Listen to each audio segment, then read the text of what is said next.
안녕하세요. 국민대학교 정구빈입니다. 오늘 발표를 맡게 돼서 영광이고요.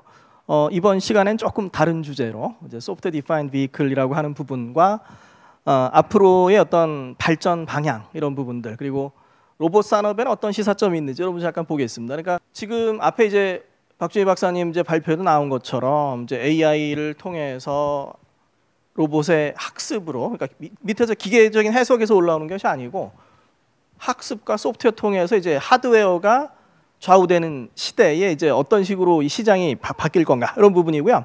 이제 자동차 쪽에서 아무래도 이제 SDV라는 개념이 많이 발전하고 있어서 그런 측면에서의 해석 부분들, 로봇에서 시사점 이런 부분들을 좀 보도록 하겠습니다.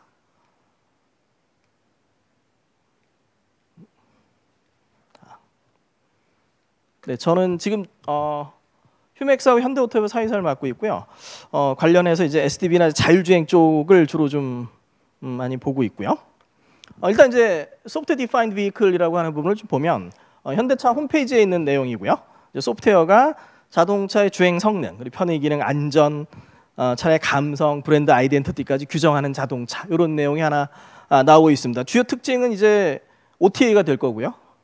소프트웨어 업데이트가 될 거고, 이제 기존의 자동차는 테스트를 해서 내보내면 그 소프트웨어가 안 변하는데 그 이후에 계속 이제 업데이트가 되는 거예요. 물론 이제 어느 수준까지 업데이트를 할 것인가라고 하는 부분은 이제 기능에 따라서 차이가 좀 있을 수 있습니다. 그리고 그런 어떤 소프트웨어 업데이트를 위해서 마이크로 프로세서와 연결되는 이제 전기 전자 구조가 바뀌고 통합 ECU가 바뀌게 되고요.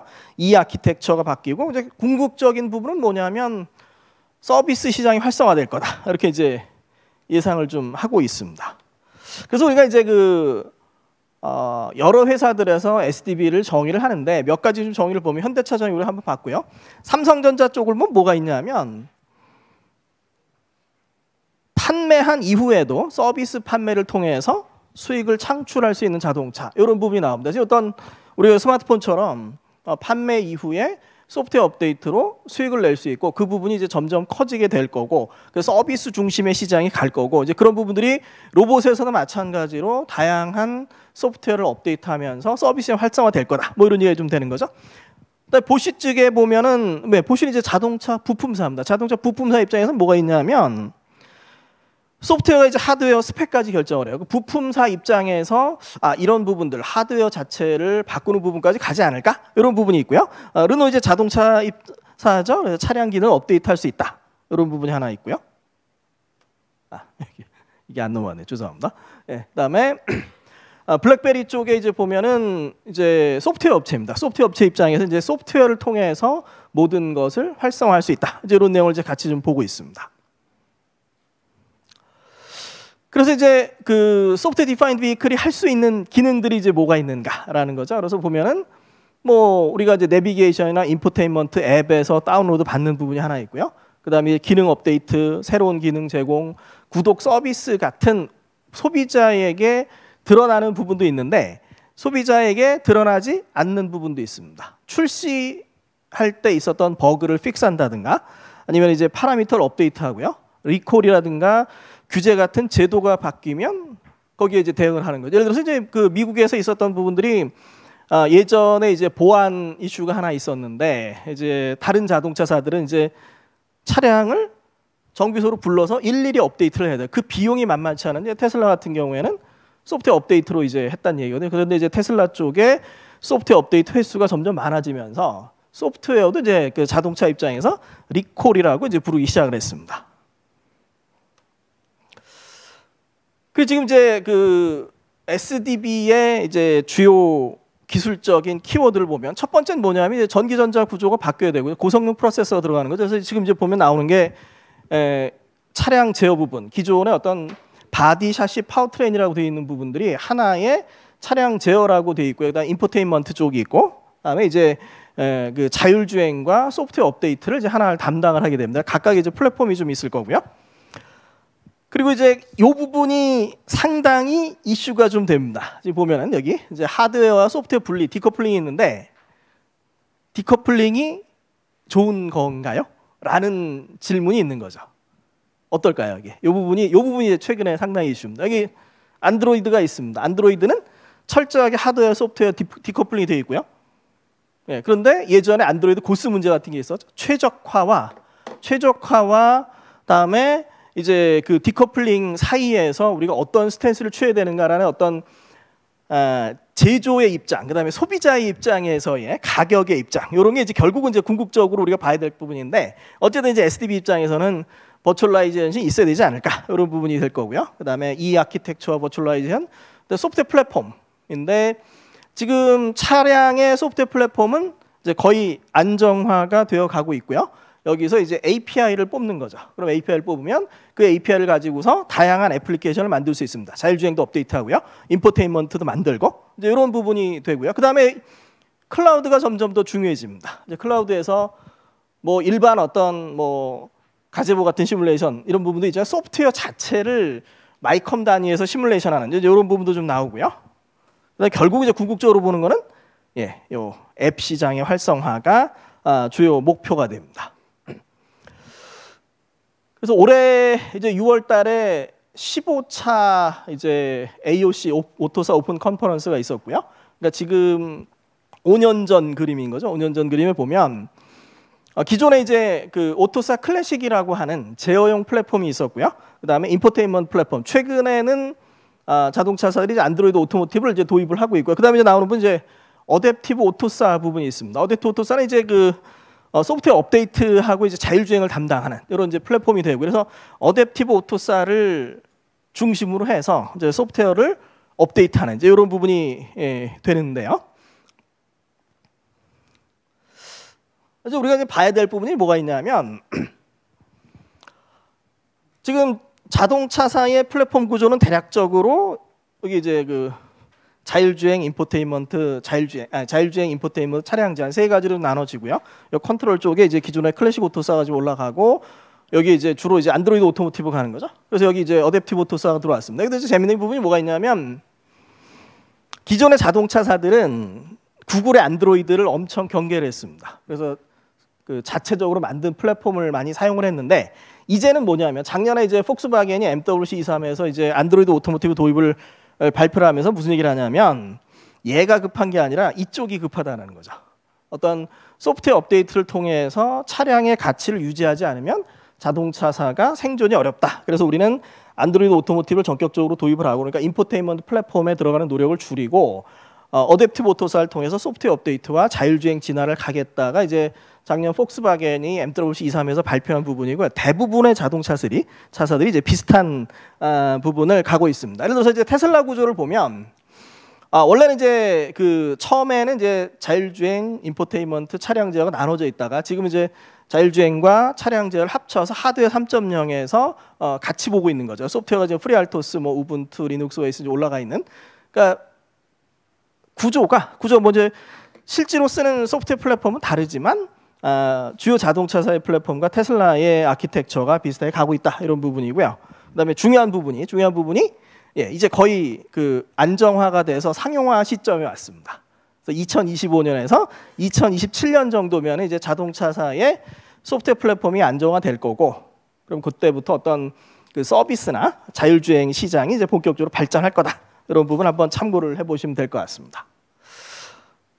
가장 최근에 그렸던 그 SDB 구조인데요. 우리가 한번 좀 보시면 될 것 같습니다. 지금 이제 요 자율주행 인포테인먼트 차량 제어 돼 있는데, 이게 지금은 어떤 자동차사 입장은 각각의 이슈들을 좀 나누고 있는데, 예를 들어서 이제 엔비디아의 이제 토르 같은 경우 보면 한 2,000 톱스 정도를 가는데, 그럼 그런 부분을 다 하나에 합쳐서 중앙 제어형으로 가겠다는 얘기가 되고요. 거기에 이제 뭐가 올라가냐면 제어 쪽에 이제 클래식 오토사 올라갑니다. 물론 이제 그 이슈가 여러 개 있겠죠. 그다음에 인포테인먼트 쪽, 차량 제어 쪽이 있는데, 한번 잠깐 보시면 지금 이제 어댑티브 오토사라고 하는 게 이제 OTA를 담당을 합니다. 소프트웨어 업데이트를 담당을 하고요. 그런데 AI 플랫폼을 어떻게 쓸까라고 하는 부분은 아직 고민이 좀 있어요. 여기 예를 들어 많이 쓰는 파이토치를 갖다 쓸 것인가, 아니면 인베디드부터 해가지고 최적화된 API를 갖다 쓸 것인가, 이게 자동차사별로 조금씩 어프로치가 좀 다르고요. 그다음에 로봇에도 한번 참고를 해볼 만한데, 여기 디터미니스틱 미들웨어라는 게 이제 들어 있습니다. 예를 들어서 차에 지금 레이더, 카메라가 달려 있는데, 그 세 개 센서를 동기를 맞추지 않으면 이제 문제가 생기는 거죠. 그러니까 여기서 이제 그 우리가 AI 학습에서의 디터미니즘이 상당히 중요하고요. 그러니까 동기를 안 맞추면 클라우드에서 학습시킨 결과와 차에서 학습시킨 결과가 달라질 수 있고요. 그리고 그 실행 결과가 달라질 수 있습니다. 그래서 여기서 이제 중요한 부분이 요 디터미니스트 미들웨어를 통해서 각 ECU의 동기화를 정확하게 맞춰주고, 그 다음에 요 클라우드에서의 시뮬레이션과 실제 차에서의 구동을 일체화시키는 이런 부분들을 이제 담당을 하게 됩니다. 그리고 최근에 이제 사실은 뭐 이제 굳이 이걸 나눌 필요가 있느냐 싶기도 하지만 LLM이 이제 자동차에도 중요해지는 거죠. 그러니까 최근 이제 전시회에서 이제 자동차사들이나 아니면 뭐 그 LLM 업체들이 발표하는 이슈는 뭐가 있냐면 라지 랭귀지 모델이라는 게 이제 할루시네이션이 있는데 구독 서비스 또 이제 그 구매에는 상당히 좋다는 거죠. 예를 들어서 이제 뭐 아마존이라든가 이런 이커머스 업체들에서 추천을 합니다. 여기 당신은 이런 걸 좋아할 거야. 추천을 했는데 거기에 약간의 할루시네이션이 한각이 들어 있어도 사람이 보다가 내가 이 상품을 좋아한 것 같기도 해. 그래서 이 구매 추천이 LLM에 상당히 이슈가 좀 되고 있고요. 그래서 최근에 NWC 이사에서 이제 마이크로소프트가 보다폰하고 그 여행 상품 결제 얘기를 하는 거 보면 뭐라고 얘기하냐면 LLM을 썼을 때 이제 일반 예전보다 구매율이 한 50% 올라간다. 이런 발표도 좀 있습니다. 그래서 이제 위에 LLM이 앞으로 사용자와 대화를 하고요. 사용자와 대화를 하고 사용자에게 서비스를 추천하고 이런 부분들에서 이제 중요할 걸로 이제 보는 부분이에요. 결국 이제 여기에서 어쨌든 결국 이제 여기 그 API들을 쭉 뽑아서 요 API들을 바탕으로 다양한 애플리케이션을 만들고 다운로드 받고, 물론 이제 여기엔 뭐가 있을 거냐면 자동차사가 이제 그 앱스토어라든가 아니면은 클라우드에서 이제 소프트웨어를 철저히 검증한 다음에 다운로드 하도록 만들 거지만 이제 그런 식의 어떤 플랫폼 구조가 최근에 나오는 이슈로 볼 수 있고요. 그다음에 여기 이제 그 깨알같이 버추얼라이제이션에 가로를 쳐놨는데, 가로를 쳐놓은 이유는 뭐냐면 너무 버추얼라이제, 그러니까 아카데믹한 SDB 정의에만 우리가 몰입을 하면 코스트가 올라가거나 성능이 안 나오거나 이럴 가능성이 있습니다. 그래서 여기에서 이제 중요한 부분이 뭐냐면 이제 SDB 플랫폼 설계한 이후에 실제로 이제 차를 만들 때, 또 로봇을 만들 때는 우리가 코스트하고 성능과 실행 속도를 생각해서 여기 아카데믹한 정말 퓨어 버추얼라이제이션을 갈 것인가, 아니면은 각 프로세스에 최적화할 것인가, 이런 부분도 우리가 좀 선택할 필요가 있는 거죠. 그리고 지금 이제 각 자동차사가 최근에 비슷한 어프로치를 다 취하고 있고요. 이제 어댑티브 오토사, 인포테인먼트, 클래식 오토사라고 하는데, 인포테인먼트에서 이제 안드로이드 오토모티브를 되게 채택을 하고 있습니다. 아직 안드로이드 오토모티브를 채택 안 한 업체도 있기는 한데 이제 대세가 이제 안드로이드 오토모티브 가고 있고요. 뭐 현대도 마찬가지고 벤츠도 마찬가지고 이제 폭스바겐 다들 비슷한 구조를 가지고 있습니다. 그리고 이제 여기에는 뭐가 필요하냐면 이제 프로세서가 필요한 거죠. 고성능 프로세서 필요한데, 예를 들어서 이제 엔비디아 올인 프로세서가 한 250 톱스 정도 됩니다. 초당 한 250조의 연산을 수행하는 이제 엔비디아 올인 프로세서하고 그다음에 퀄컴의 스냅드래곤 라이드가 이제 경쟁을 하고 있고요. 여기는 이제 우리가 이제 상식적으로 보면 엔비디아가 엄청 유리할 것 같은데 자동차 시장에서는 아직 뭐 이게 치열하게 경쟁을 하고 있습니다. 여기 이유가 두 가지가 있고, 그러니까 엔비디아 같은 경우에는 자동차를 안 해도 수익 날 때가 많아요. 서버 쪽에 워낙 시장이 크기 때문에 이거 뭐 가격을 낮춰야 돼? 이런 스탠스인 반면에 퀄컴 같은 경우는 스마트폰 시장에서 이제 미디어텍이나 이런 부분 경쟁이 좀 치열해지고 있으니까 새로운 먹거리로 자동차에 들어오고 자동차사 요구사항에 맞춰서 가격을 잘 맞춰주고 있습니다. 그래서 그 치열한 경쟁이 좀 있고요. 그래서 기존의 이제 모빌아이라든가 새롭게 올라오는 뭐 암바렐라라든가 이런 업체들이 이제 프로세서 시장에서 경쟁을 좀 하고 있는 상황입니다. 다음에 이제 이거 되게 중요한 장표인데요. 그러니까 결국 이제 SDB라고 하는 부분들을 급하게 가는 이유가 어떤 테슬라의 어프로치가 있었고요. 그래서 작년 독일 모터쇼에 이슈는 뭐가 있냐면 독일 3사가 테슬라를 넘는 자율주행 전기차 SDB 플랫폼의 차량을 언제 내놓을 것인가가 이슈인 거죠. 그래서 이제 발표가 뭐냐면 벤츠가 2024년 올해고요. 그다음에 BMW 2025년, 폭스바겐 2026년으로 예정이 되어 있습니다. 그래서 고성능 프로세서에 라이다 센서 넣고 소프트웨어 디파인드 비클을 넣는 거죠. 물론 이제 여기 아직 자율주행에 도심 주행 기능이 들어가진 않았지만 이제 그 라이다 센서를 바탕으로 앞으로 업데이트하겠다 이런 부분인데요. 그런데 이제 잘 아시는 것처럼 작년 초부터 2023년 초부터 테슬라가 가격 인하에 들어가면서 약간 시장이 좀 바뀝니다. 그러니까 테슬라의 전기차 가격 인하는 테슬라가 그동안 유지해왔던 차량 가치의 보존을 깨는 거죠. 중고차 가격이 한때 신차보다 높기도 했고 이런 부분을 깨는 부분인데 테슬라가 가게 된 부분은 사실은 뭐 중국에서의 이제 치열한 전기차 경쟁이 있지만 그리고 지금 이제 오면 어떻게 되냐면 이게 이제 작년 독일 모터쇼에서 발표가 된 부분 뭐 주요 내용인데 사실은 작년 독일 모터쇼의 가장 큰 이슈는 BYD였습니다. BYD가 이제 동급의 판매가 유럽 판매 차량이 가격이 3분의 1이고요. 그다음에 실제 뭐 제조 원가는 한 5분의 1 정도. 물론 이제 거기에 이제 엄청난 보조금이 들어가고 있고 그 보조금이 중국이 언제까지 그 보조금을 댈 수 있을 것인가가 지금 이슈가 되고 있고요. 실제로 이제 5월 달에 중국 승용차 판매량이 한 1.9% 감소를 했는데 재미있는 부분은 뭐냐면 신에너지 차 그러니까 이제 전기차와 PHEV를 합친 차를 한 38% 정도 증가를 했거든요. 그러니까 내연기관에서 전기차 전환을 인위적으로 이제 끌어가고 있는데 그게 중국의 어떤 그 경기 침체가 어디까지 버틸 수 있을 것인가 이런 게 이제 전기차 시장에서 상당히 중요한 부분이 됩니다. 그러니까 사실 이게 이제 로봇 시장도 비슷한 부분이 있지만 이제 정책적인 부분과 보조금적인 부분을 어떻게 우리가 갈 것인가 정부의 어떤 스탠스 상당히 이제 중요한 사항이다. 이거를 이제 봐주시면 좋을 것 같고요. 최근에 중국에서 나오는 얘기는 이제 실용주의로의 전환 이런 얘기도 좀 이제 나오고 있는 거죠.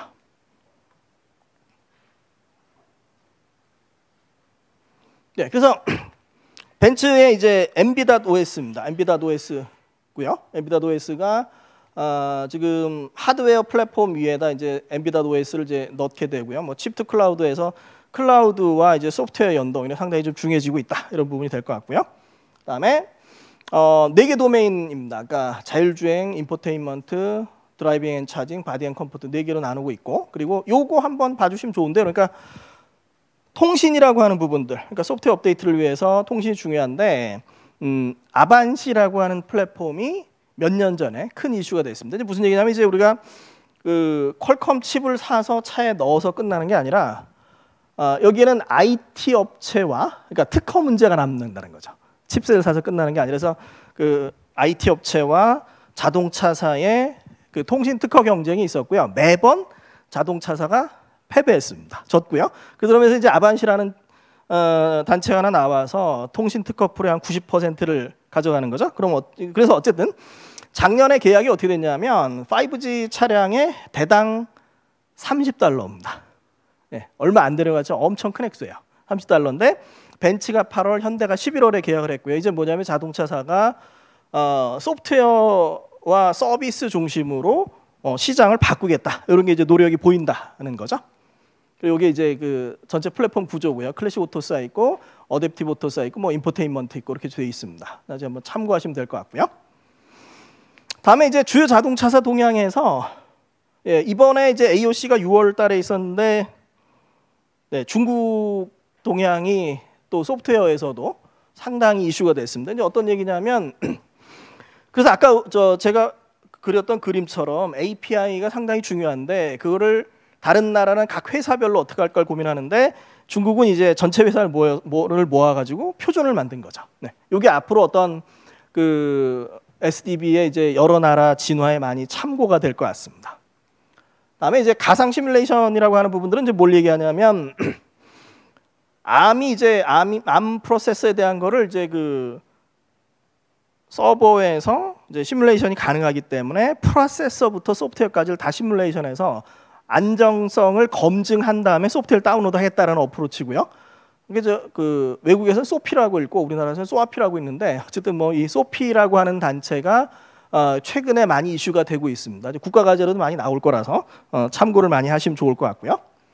다음에 다양한 구독 서비스가 하는 거죠. ADAS라든가 스트리밍이라든가 뭐 내비게이션이라는 그런 구독 서비스 시장을 자동차사가 이제 테슬라처럼 보고 있다. 이런 얘기가 좀 될 거고요. 다음에 이제 SDB 동향 관련 보고서를 보면 차량 소프트웨어하고 이제 전자 시장, 특히 이제 어디냐면 고성능 하드웨어 부분하고 이제 차량용 애플리케이션 부분, 특히 어떤 차량용 애플리케이션 부분이 시장이 많이 성장을 할 거다. 이 시장에 우리가 관심을 많이 가져야 된다. 이런 게 좀 될 거고요. 그다음에 SDB 전환에서 이제 요 생산 비용 절감에 대한 부분이 있습니다. 그래서 이 리포트에 나온 얘기 보면 2030년 이전에 생산된 차량들은 아직 소프트웨어 플랫폼이 안정화 안 되기 때문에 그 관리하느라고 관리 비용이 더 들어가겠지만 그 이후로는 비용을 많이 절감할 수 있다. 그래서 하드웨어 비용과 절감과 이제 효율성 향상을 얘기를 하고 있고요. 그래서 여기 뭐 나오는 부분들이 이제 소프트웨어가 이제 하드웨어의 기능을 대체하는 부분들, 뭐 로봇에서도 많이 이제 가끔 나오는 부분이고요. 뭐 센서를 줄인다든가 뭐 이런 부분에서 이제 그 다양하게 소프트웨어 중심으로 시장에 가면서 비용을 절감할 수 있다. 이런 얘기를 좀 하나 참고해 볼 수 있습니다. 그래서 OEM이 자동차사 입장에서 왜 이제 소프트웨어 디파인드 비클을 가야 되는가라고 하는 부분 보면 차는 사면 중고차가 된다는 전통적인 얘기를 깨는 거죠. 차를 사서 가치가 유지된다라고 하는 부분이 있고요. 그 다음에 소프트웨어와 수정, 리콜 대응, 소비자 편의 기능, 그 다음에 앞으로는 어떤 구독 서비스를 통한 수익 창출을 우리가 볼 수 있지 않을까 이런 얘기가 됩니다. 그래서 여기 이제 여러 얘기가 많은데 한 장으로 좀 줄였습니다. 원래 4장이었는데 그래서 자동차 소프트웨어 플랫폼의 진화. 이제 기존에는 자동차사가 모델별이나 모델군별로 소프트웨어를 개발을 했어요. 근데 지금 뭐냐면 아예 인하우스 플랫폼을 개발합니다. 벤츠, BMW. 그럼 이제 어떤 이슈가 생기냐면 그 개발에 들어가지 못한 소프트웨어 업체들이 상당히 위험해져요.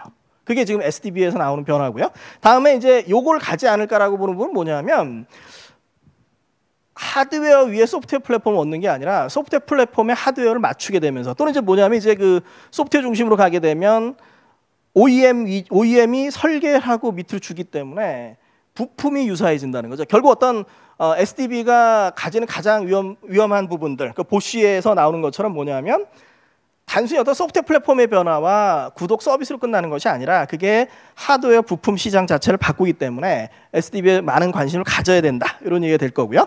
그다음에 어떤 차량용 앱 시장이 발전을 할 거다. 그리고 이런 어떤 플랫폼이 안정화되면 한 2025년에서 2027년에 이런 플랫폼이 안정화돼 결국은 자율주행 시장이 크게 성장할 거다. 이런 걸 한번 우리가 생각해 볼 수 있습니다. 그래서 우리가 이제 봐야 될 건 이제 그 중요한 부분은 결국 강조되는 부분들은 협력 체계를 어떻게 구축할 것인가. 지금 한 회사가 모든 것을 할 수가 없는데 그럼 여러의 산업군에서 우리가 이 협력 체계를 어떻게 가져갈 것인가가 이제 중요하다. 이런 거 좀 볼 수가 있고요. 그래서 올해 나온 부분이 이제 요거는 이제 표준화 단체입니다.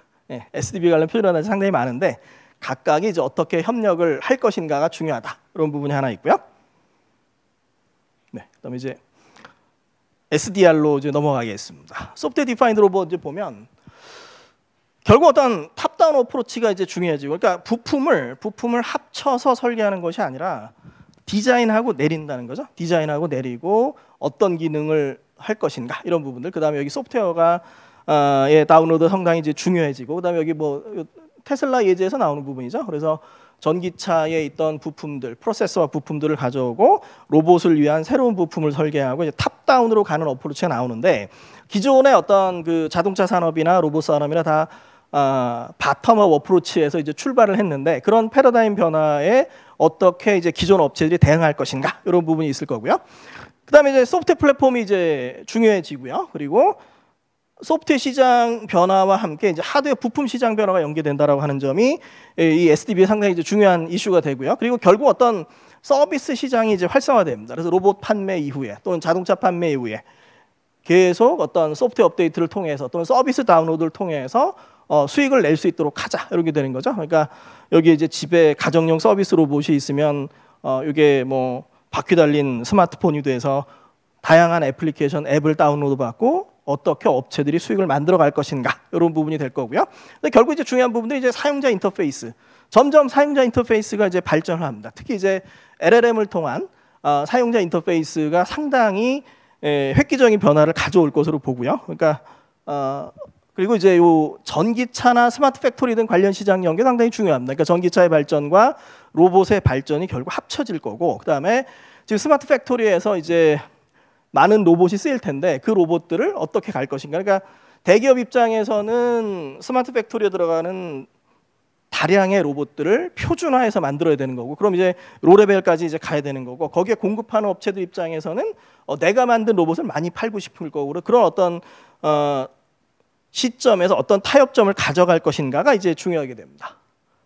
네, 그리고 이제 박지미 박사님 자료에 나온 거랑 같은 내용이죠. 그래서 지금 탑다운 러닝 어프로치가 이제 나오게 되고요. 기존의 이제 패러다임을 깨고 딥러닝으로 학습시킨 로봇들이 나오는데, 그런 부분들이 이제 이 소프트웨어 디파인드 로봇에서 상당히 이제 중요해질 거다라고 하는 부분이 되고요. 다음에 LLM과 이제 로봇의 결합은 로봇에게 이제 새로운 사용자 인터페이스를 제공을 해줍니다. 그러니까 이번에 이제 CES에서 나오는 부분들이 뭐 로봇이건 자동차건 하드웨어에 LLM을 집어넣으면 인공지능 디바이스가 돼요. 여기 거울이 하나 있습니다.